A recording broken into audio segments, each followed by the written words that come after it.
silence de Marième Faye Sall ndax ci kaw Mansour Faye déggoon nañ ko ci. mais ndax bi yoon doomam gi mu sukk jut. dina seetaan ngeen. Marième du wax xam la parce que toute cette famille est impliquée dans des scandales fonciers ñoom ñëpp nag toute cette famille là de ñoom ñëpp la toute cette famille Faye Sall toute la famille la Faye Sall man je ne parle même pas wax ma kër Macky rek de. j'ai dit la famille Faye Sall ñoom ñëpp ils sont impliqués dans des scandales fonciers ñoom ñëpp nag. ku ci nekk sa dossier foncier nit ñi ngi ko yore ku ci nekk. dégg nga fii récemment ñoo xamante ni jàppoon nañu ci affaire ay scandale foncier. moo tax ma ne ñoom ñëpp ils sont impliqués dans des scandales fonciers. donc bala ngay wax ci doom ji yow da ngay xalaat sa bopp ba pare. Macky Sall est-ce qu'il faut se laisser faire moom. na tal boppam parce que bosam day ñëw après. ok on ne peut pas citer Amadou sans pour autant citer son père ki taxaw ne sama papa ma may kay dinañ ne waaw yow kon sa papa tey yow foo jëlee suuf ba di ko maye. te loolu tuuti la par rapport ak leneen tuuti la mais scandale foncier yi ci réew mi dafa bëri le port minéralier de comment dirais-je de Bargny. presque 400 et quelques mètres comment dirais-je. waaw yoo xamante ne ni joxoon nañ ko un certain Dame Diané. ci loo xamante ne ni tegul fenn. parce que simplement c'était Marième Faye Sall. moo tax ma ne scandale foncier boobu aussi Marième est impliquée directement dans ça dans le scandale du port minéralier de Bargny. kooku bés bu ñu soulevé woon dossier bi. kooku moom ki ñu njëkk interpellé Marième lay nekk. moo tax ma ne la ñoom seen wàllu. Marième men wala balaa ñu ñëw ci Marième. Amadou Sall lu tax nga jàpp ni du ñëw. non du ñëw xamul tax. waaw parce que bu ñëwee jàppoo bu ñëwee téye ko. waaw te il veut jouir de sa liberté du ñëw du jàppoo. kon xam nga Sall yow jàpp nga ni. non déjà moom gis na ne ñi fi mel à ces scandales yëpp. waaw gisu ko des gens comme Farba Tahirou ñoom yëpp jàpp nañ leen. exactement moom su ñëwee mooy topp day dooleeku ci liste bi. parce que li ñuy tuumaal ñoom Farba Ngom. li ñuy tuumaal ñoom Tahirou Sarr loolu lañ koy tuumaal. exactement. loolu lañ koy tuumaal. avec presque les mêmes proportions aussi. parce que quand on parle de 10 milliards man moom je maintiens toujours man mais 50 milliards et quelques. parce que mbir mi egg na foofu. te bu ñu xoolee j'ai dit essais yi nga xamante ne moom lañ joxoon Amadou. j'ai dit 225 parcelles yoo xam ne sur 50 000 mètres carrés. te foofu mètres carrés yi nee naa la ça varie de 1 million jusqu'à 1 million 500.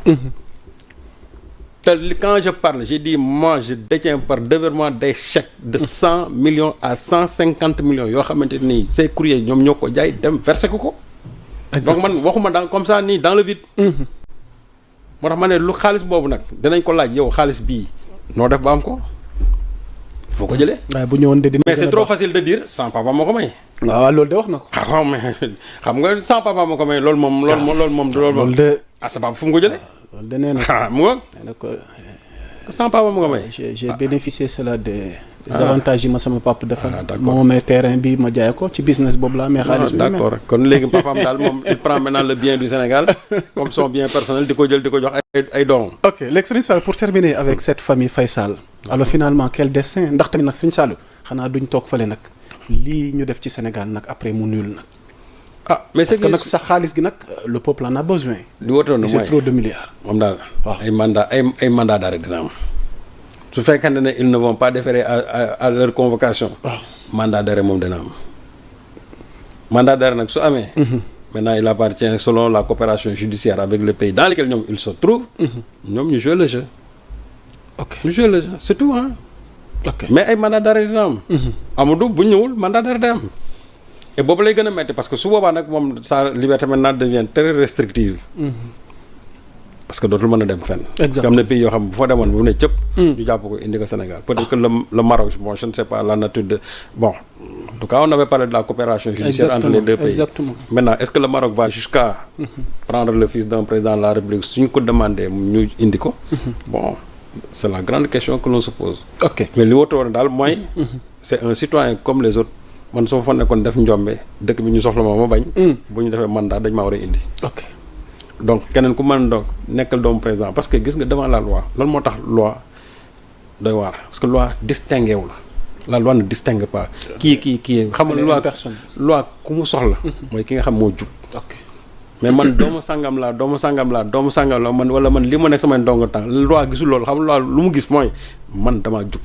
kooku la loi kii en tout cas moom la respecté mais ñi nga xamante nag ne dañu il veut servir des réglementations d'un fils de président ou bien d'un président ou bien en tout cas d'un autre titre loolu moom loi bi soxla woo ko te su fekkee ne yoon rek la ñuy dawal li mu wërte woon ne mooy ñoom moom dinañ leen dóor mandat pour ñu ñëw ci réew mi dinañ convoqué nag mais c'est sûr et certain que moom duñ ñëw duñ ñëw loolu moom c'est clair voilà mais buñ ñëwul aussi justice bi xam na nu ñuy def alors et il faut qu'ils en tirent aussi toutes les conséquences de droit voilà Serigne Saliou dans le même ordre d'idée pour terminer avec cette famille pour le cas Macky Sall parce que ñu bëri tam bëgg nañ nga leeralal leen tuuti parce que ñoom mënuñu comprendre récemment nii Macky nommé nañ ko président du comité stratégique de l'Africa House une organisation qui œuvre pour le renforcement des liens économiques entre l'Afrique et les pays membres du Conseil de coopération du Golfe mu mel ni Macky bénéficie tey jii ni benn immunité wala tey ay ndombal tànk à l'étranger Serigne Saliou qu'est-ce qui se passe finalement est-ce que ce Macky là est-ce qu'il est inquiété ci li nga fii leeral yëpp en fait lii nag xam lu muy montré waaw l'inquiétude finalement de Macky Sall